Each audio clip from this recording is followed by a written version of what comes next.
Simon Sommerfeld, second loss of the season today. Thoughts? Yeah, of course, it's never good to lose a game. Going in, originally from the original schedule, we didn't have a game today. So if you look at the roster, I think we played with 33 or 34 guys today, as opposed to our normal roster of somewhere between 45 and 50. And this is due to the people booking holidays, etc. But our game plan going in, of course I can say this now, is okay, let's go in, have a couple of good drives on offense, and then afterwards we substitute, let's say, people in and out to give everybody that has worked throughout the season playing time and valuable game day experience.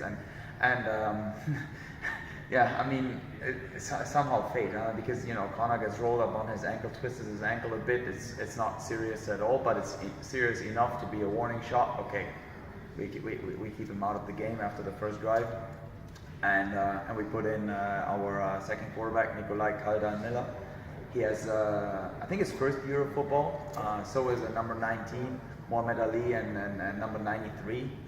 Both are really good athletes that just need game day experience. I think most, if not all, of our rookies have had plays today. So like we had touchdown catch on Mo, and then a post, I think, on Marcus Slotta, and then our second, even third quarterback, he threw some passes downfield. One of our defensive tackles made a tackle for loss. So, I mean, for these young guys coming up, practicing in a team that's 45, 50 players, some veterans, a lot of young guys, that's very valuable, because there's no better teacher than a real game.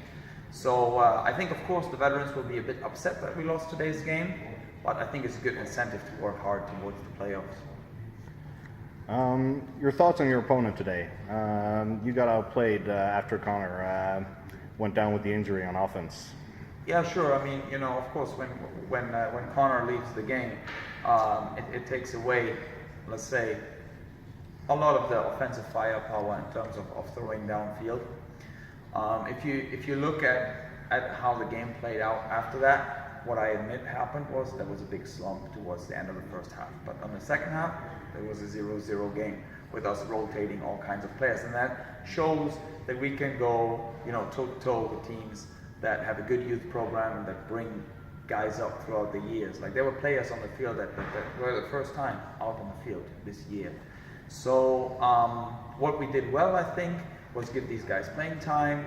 We ran the ball better than we usually do, even though our offensive line is quite young. So I don't see all the negatives, right? Like, okay, we lost the game, Vålerenga won it, and they won it fair and square. They came here with a highly depleted squad, from what I can see, just pure numbers, and then won the game. That's okay for us, because we got out of it what we wanted. Some veterans are not happy, but I can also tell you some rookies are very happy. Going down the road from here, what do you guys need to do as a group? Yeah, of course. I mean, the emergency scenarios that we tested today, it didn't all turn out the way we wanted it to be. What we have to do is we have to get our edge back. I always say that we shouldn't lose our edge, because I always have a feeling like when we are on a roll, like, for example, we were 3-0 going into Oslo. We are 3-0 and the people are showing up to practice 10, 15 minutes late, and just overall deterioration of discipline.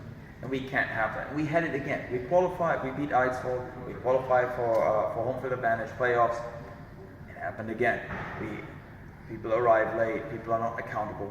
And I think this is the biggest thing. So we have to fix that. People have to put football as a top priority for the next 2 weeks.